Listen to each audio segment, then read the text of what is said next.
سلام دوست عزیز، با امید ازی که همه شما جور و صحتمند باشین. باز خانواده‌تان خوش آمدین به برنامه نگینها با من مهناز عالم. بسیار خوشحال هستم که باز هم میمان خانه شما شدیم. امشب شب دوشنبه. خب هوا گرم شدن رئیس و با امید ازی که شما از این هوا لذت میبرین. البته آخرای سال تعلیمی ماست و امتحانات زیاد شده حتما برتان. آخرای سال است دیگه، باید است که امتحانات کنیم تا که نمره خوب بگیریم. لطفاً تمرین کنین برای امتحاناتتان و قسم نکنین که مکمل هفته هیچ درس نخوانین، باز در روز امتحان که برسه کله کله تان بزنین که ما چرا درس نخوانیم. کوشش کنین که یک کم وقت روزانه پیدا کنین تا که درسایتان بخوانین، تا که برای امتحاناتتان آماده باشین و نمره خوب بگیرین. حالا خبر شدیم ما شاگردای TDSP یا تورنتو دیستریکت سکول بورد که ما ریپورت کارت های خود در جون 24 میگیریم و من یک کمک میترسیم راستش بگویم، اما هیجانی هم هستم چرا که زیاد زحمت کشیدیم امسال و دیگه دعا میکنم که نمره خوب گرفته باشم. بر شما هم دعا میکنم که نمره خوب بگیریم. خب برنامه امروز ما یک بخش داره و دو بخش. ببخشین، یک بخش که درش راجع به ترس صحبت میکنم و دو بخش دوم راجع به رسومی هفته برنامه نگینها صحبت میکنیم که شاید براتون جالب باشه که حالا این رسومیش دیگه چی است، گروپس چی است، براتون قسم میکنم. خب به نام خداوند یکتا برنامه امروز آغاز میکنم. بخش اول ما قسمه که گفتم راجع به ترس است.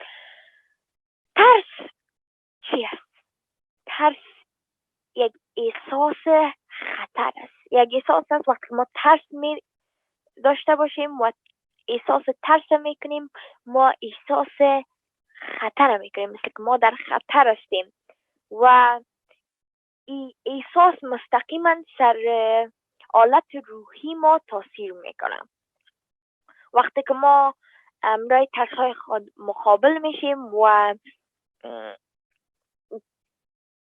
یعنی میترسیم از یک چیز، همیشه کوشش میکنیم که فرار کنیم و خود این ترس یک احساس است که ما را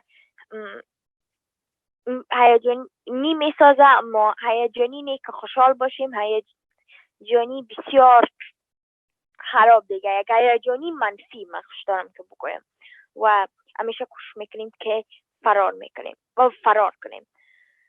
البته ما از هر چیز امکان داره که ما بترسیم، از حیوانات، از چیزای وحشتناک، از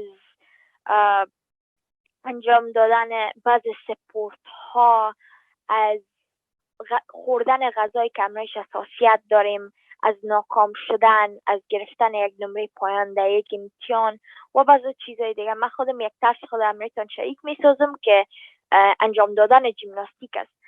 همیشه من در مکتب که میدیدم که دخترها جیمناستیک میکردن و من میگفتم که آفرین جرأتشان، و دلیل که من امرشون جیمناستیک نمیکردم این بود که من میترسیدم که من اوگار میشم و هر دفعه که کوشش کرده بودم که امروز ترس خود مقابل شم و جیمناستیک یکم تو یاد بگیرم، همیشه اوگار شده بودم و بعد از این اوگار شدن ما ترسیدیم و گفتیم که نه، من استفاده نمیکنم. خب حالا من این قصه را نکردم از خاطر ازی که شما تشویق نشین به از بین بردن ترسایتان، هم تو گفتم چرا که من یکی از ترسای من انجام دادن جیمناستیک است.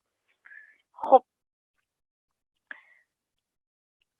ما چطور میتونیم که ترس خود از بین ببریم؟ البته انجام دادن از این کار یعنی کار آسان نیست و با بسیار زیاد وقت ما ضرورت داریم تا که این ترسای خود از بین ببریم. از او خاطر باید است که ما قدم به قدم پیش بریم و بسیار به آستایی، یعنی یک دم سر خود فشار نبیاریم. دیگه ای دوستایی زیست که ما باید است صبر داشته باشیم. یک دفعه اگر کوشش میکنیم شاید که نتانیم با ترس خود مقابل شویم و اقدر قوی که فکر میکنیم که هستیم نباشیم و ناکام شویم در مقابل شدن با ترس خود و از بین بردن ترس خود. و این کاملا گپ نرمال است و خیلی است که قسم اتفاق بفته. ما میتونیم که دفعه دیگه باز هم امتحان کنیم و کوشش کنیم که ترس خود از بین ببریم.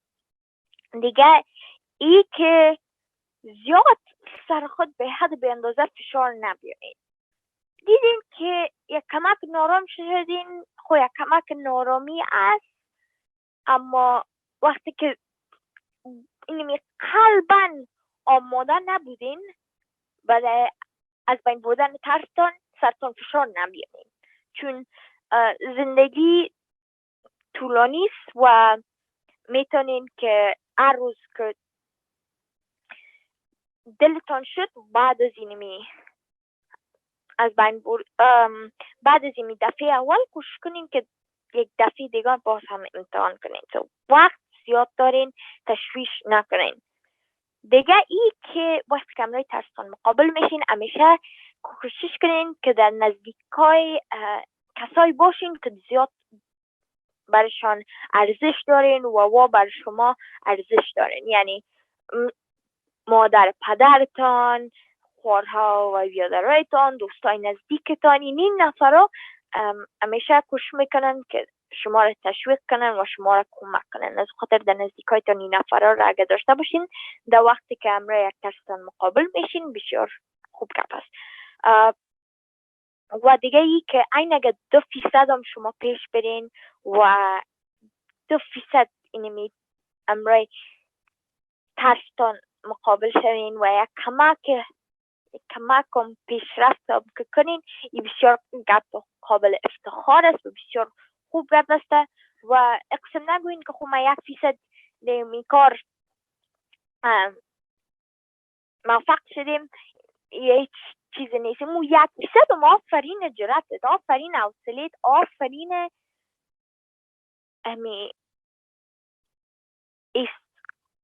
آفرین همتت، از خاطر که کوشش کردی، سر خود فشار آوردی، تانستی. خب وقتی که شما پیشرفت میکنین در انجام در از بین بردن ترستان، نشته کنین، یادداشت بگیرین، چرا که اونمو یا وقتی که نشته میکنین شما اینمی احساس گپایی که در قلبتان است و در دلتان است کلش نشته میکنین. مثلا به نظر من بسیار کار خوب است که کار کنین که نشته کنین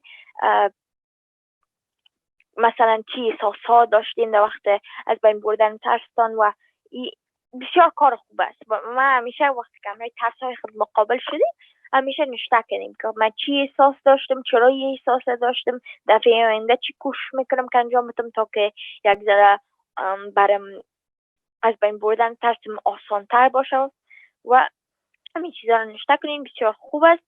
دیگه ای که از ترس هایتان از بین ببرین که واقعا امکان داره که از بین ببرین و از بین بردنش ناممکن نباشه. مثلا شما نمیتونین که اگر یک ترستان باشه که اگر من غذای کمرش اساسیت دارم بخورم من مریض میشم، این ترس از بین بردن نمیتونین، از خاطر که اگر اونمو غذای کمرش اساسیت دارین بخورین شما مریض میشین و مریض شدن اون دیگه گپ خوب نیست. از اون خاطر او قسم ترس ها را از بین نبرین، از خاطر که موفق نمیشین، چرا که اساسیاتتان از بین بردن نمیتونین. اما ترسایی که مثلا میترسین که در پیشروی زیاد نفرها گپ بزنین، در پیشروی معلم گپ بزنین، در پیشروی دوستایتان گپ بزنین که این یک ترس نوجوان است، یک ترس یک تعداد زیاد از نوجوان است که گپ بزنین در پیشروی مردم، میتونین که قسم ترس ها را از بین ببرین، اما قدم به قدم بسیار با آستایی و زحمت باید بکشین. خب همیشه کوشش کنین که ترس هایتان و اشتباهاتتان هم مادر پدرتان شریک بسازین، چرا که مادر پدرتان است که شما را کمک میکنن و یگانه کسایی در تمام دنیا که واقعا خوبیتان میخواه و دلتان جمع است که می 2 نفر در قسم است و ما برشان ارزش دارم مادر پدرتان است و هیچ وقت بدیتان نمیخواه. از خاطر همیشه اشتباهات و ترسایتان همیشه شریک بسازین. هیچ وقت راجع به خود منفی فکر نکنین. هیچ وقت فکر نکنین که من نمیتونم و من همیشه ناکام میمانم و همیشه یک ترسو میباشم، چرا که گپ غلط است. همیشه راجع به خود مثبت فکر کنین و همیشه کوشش کنین که راجع به خود چیزای خوب بگوین. هیچ وقت راجع به خود منفی نگوین، از خاطر که نمیشه منفی اگر به دیگرها بگویم راجع به خود فکر میکنن که ما چندان آدم نیستیم. اگر راجع به خود چیزای خوب بگویم و صفاتهای خوب خود با دیگرها شریک بسازیم، دیگرها هم فکر میکنن که ما یک نفر بسیار خوب هستیم. و همیشه این را یاد داشته باشین که وقتی که شما منفی فکر میکنین و منفی فکر میباشین، اینمی منفی فکر بودنتان شما را موفق نمیسازه در زندگی. مثبت فکر بودن شما را موفق میسازه در زندگی.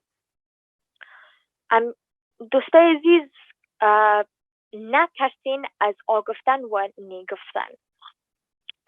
ترس آگفتن و نیگفتن یک ترس است که خب یک تعداد زیاد از مردم دارن که مثلا میترسن از گفتن بله وقتی که کس ازشان سوال میکنم.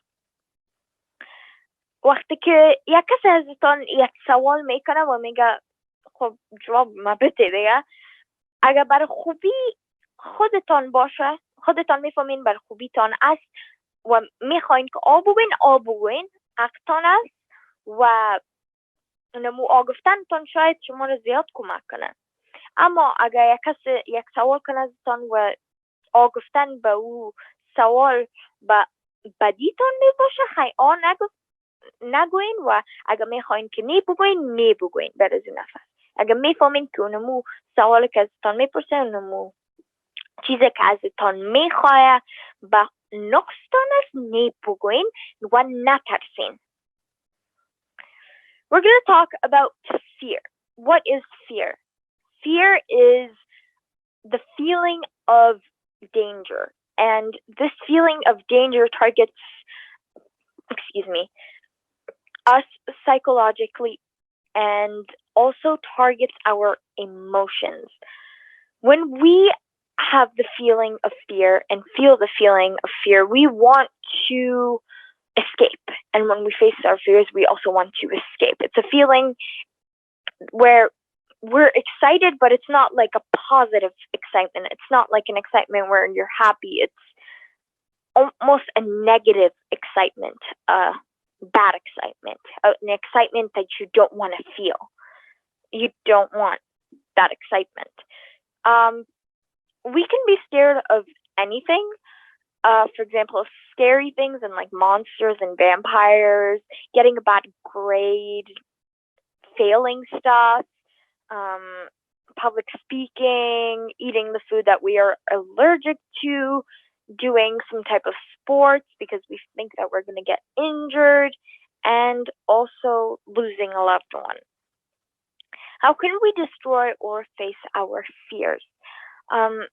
We need to slowly make progress, and we need to make our progress step by step. We need to go very carefully, because if we don't and if we rush, we won't be able to become successful, and we won't be able to 100% destroy our fear. Second of all, we need to be patient, because if we aren't patient, then we won't be able to properly destroy our fear. If we rush too much, we won't be able to properly destroy our fear. We have a long life ahead of us, so if we aren't able to face our fear on day one, we can try a couple days later when we actually feel ready. If your heart just doesn't feel ready to face that fear, and your soul doesn't feel ready to face that fear, don't face that fear. Just go slowly and step by step. So don't force yourself. If you don't feel ready, don't do it. Take your time because you got a lot of time. You need to face your fears with the help of loved ones, because those loved ones are going to be the ones that are going to push you, and they are going to make you happy, and they are going to cheer you on when facing that fear, and it's actually going to make you feel a lot better. Progress is success. So even if you progress like 1% in destroying your fear, you should be proud of that 1% because you were brave enough to face your fear, even if it was like 1%. You made progress. You had the courage to do so, and you need to be proud of yourself. When making progress, always make sure to take note of it. Write down your emotions, your feelings. I highly recommend doing this. Write down what you can do to improve the next time, like what you want to do to make the feeling of facing your fear a little bit easier and stuff like that.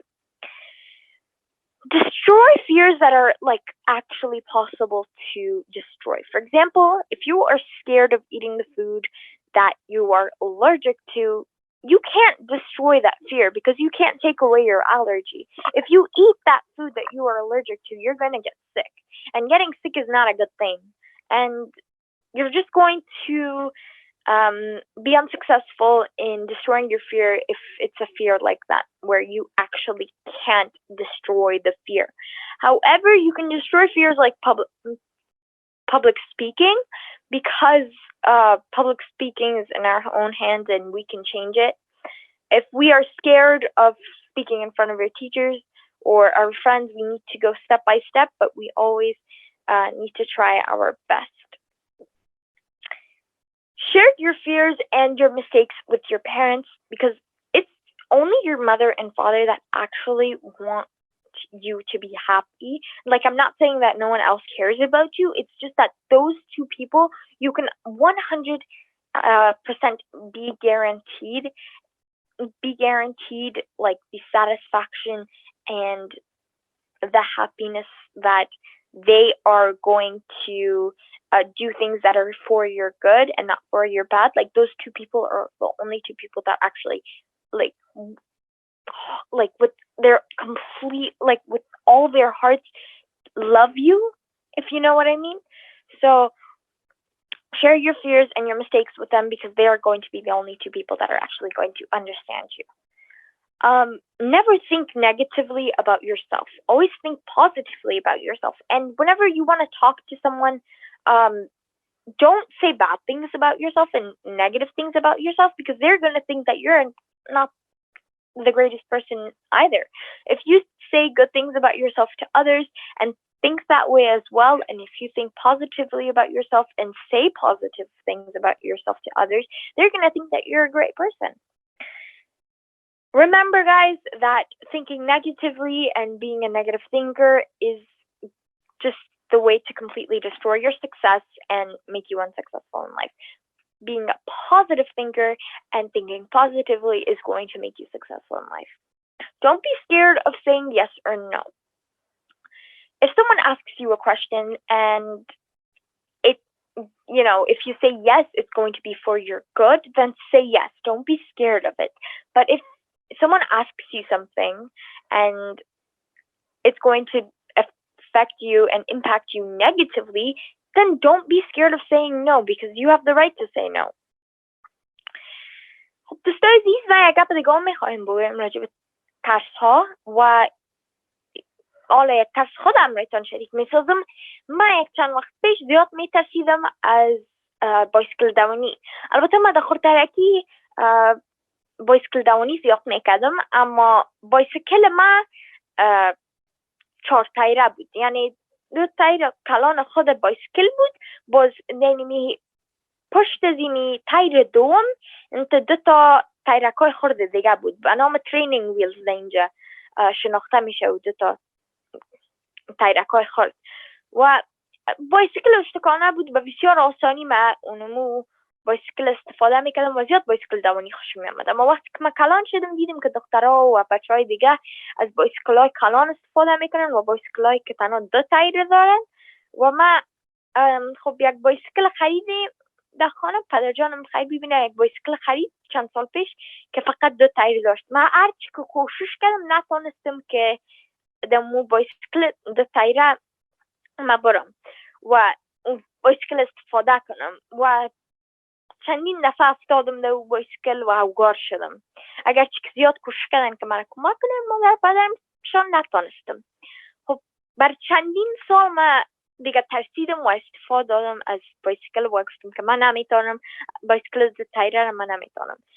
امسال تصمیم گرفتم که من ریزی ترس خود مقابل میشم و من میدیدم که دخترها و بچه های دیگر حالا پاندمیک هم است کلشان میبراین از طرف دیگر یا شام و بایسکل دوانی میرن. دلم او میشد.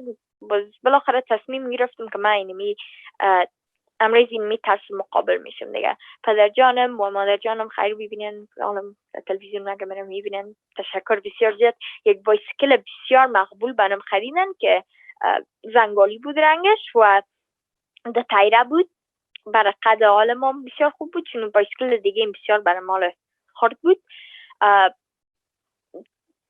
چند روز اول برام کمک سخت بود بایسکل دوانی. در دهلیز بیلدینگ ما استفاده کردم.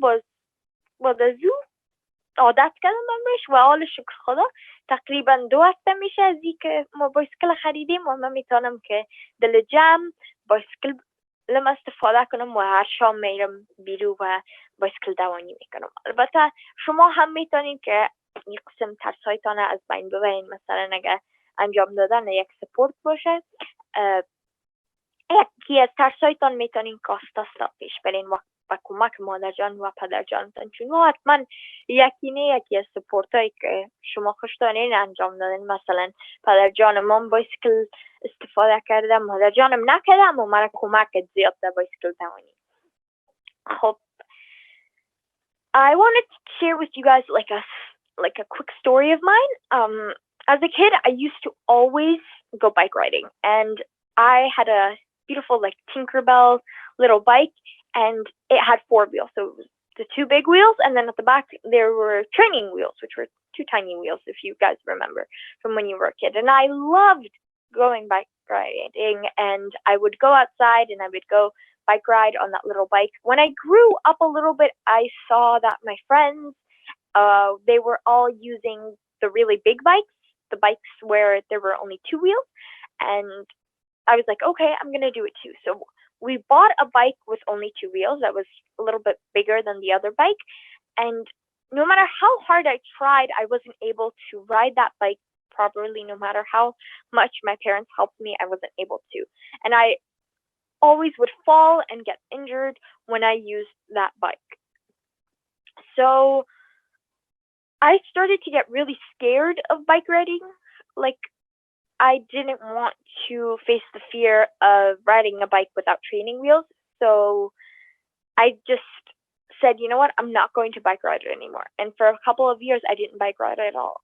But this year, now that it's a pandemic, like I saw that everyone was going outside with their bikes and they were bike riding during the evening. And I just felt so sad. I was like, why can't I do it? So I decided to face my fear of bike riding. And I asked my parents if they could buy me a bike. And Mom, Dad, if you're watching this, thank you so much for buying me that lovely bike. They bought me this beautiful bike that was turquoise. And it's been about 2 weeks now. And I was like, okay, I'm going to face my fear. I started for a couple of days. For the first couple of days, I was bike riding in the hallway of our building, like the floor we live on. And after a couple of days, I started to be able to bike ride properly. In the first couple of days, they were really tough, but after that, I was able to, be able to properly bike. And now, thanks to Allah subhanahu wa ta'ala's help and my lovely parents' help, I am able to bike ride completely normal. And every night I go outside and I bike ride. And now I've don't have the fear of bike riding anymore. So if you guys have like a fear of, doing a sport that you love, try your hardest. You will be able to do it. And with the help of your parents, you will be able to, do that sport. It is really hot in here, by the way, guys. Really hot in here in my studio. Anyways. خب حالا دوستای عزیز یک وقفه کوتاه میگیریم و بعد میگردیم.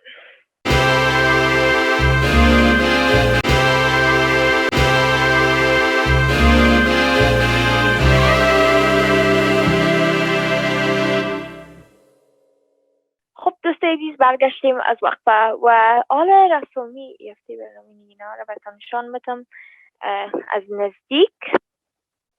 خب قسمی که میبینین یک گروپ است و در زیر از این گروپ چی است؟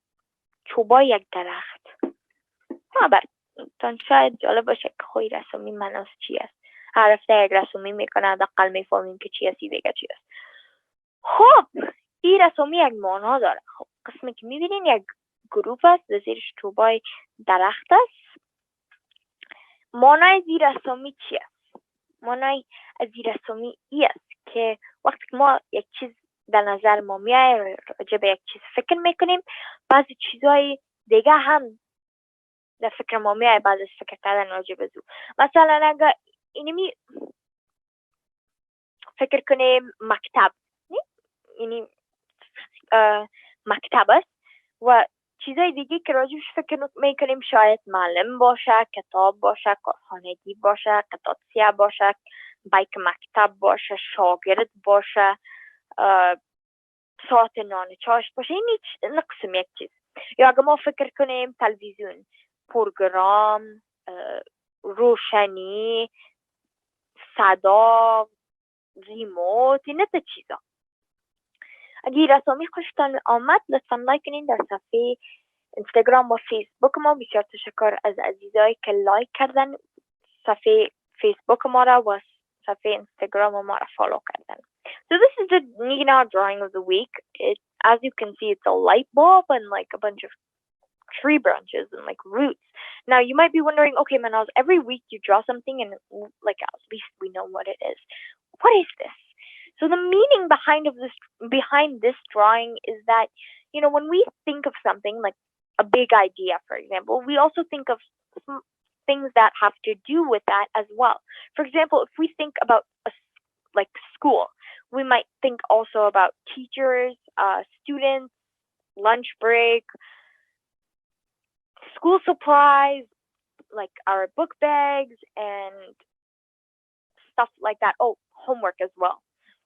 If you like this drawing, please like it on our Neginaha Instagram and Facebook page. Thank you to everyone who has liked and followed the two pages.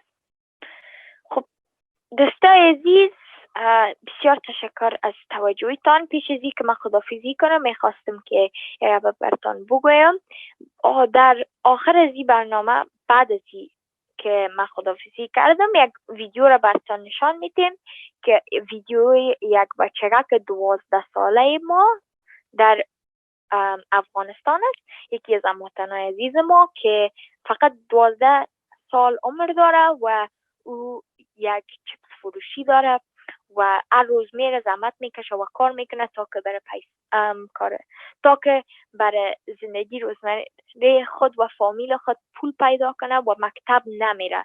دوستای عزیز، این ویدیو براتون نشان میده که مردم ما چقدر زحمت کش هستن و این بچه‌ک حتی از مکتب منصرف میشه تا که یک ذره پیسه پیدا کنه تا که یک لقمه نان برای خوردن داشته باشه فامیلش. و تنها این بچه‌ک نیست، هزارها و شاید حتی میلیون ها بچه‌ک‌ها و دخترک‌های دیگه هم هستن که از مکتب منصرف میشن تا که پول پیدا کنن تا که فامیلی خود نان بدن.